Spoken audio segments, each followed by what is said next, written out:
বাবা, বাবা, ও বাবা, কি ডাকতেছস কেন? ঘুমাইছো? হ্যাঁ, ঘুমাইছি। তাহলে কথা কইতেছো কেমনে? চুপ কর তো, বাসালের মতো কথা না কইয়া চুপচাপ ঘুমাইতে পারস না? দু চোখে ঘুম কেমনে আসবে? বিয়া কইরা বড় রাখছি আরেক জায়গায়, আমি আছি আরেক জায়গায়, এটা কোনো কথা নাকি? ঘুমাহে বোঝে? কি রে, তুই কি কিছু কইলি রে বাপ? না বাবা, কিচ্ছু বলি নাই, ঘুমাইতেছি তো।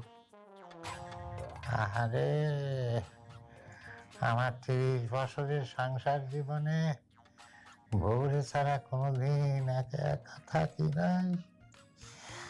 এই পিসি মেয়ের সাথে ছেলেটার বিয়ে দিয়া তারে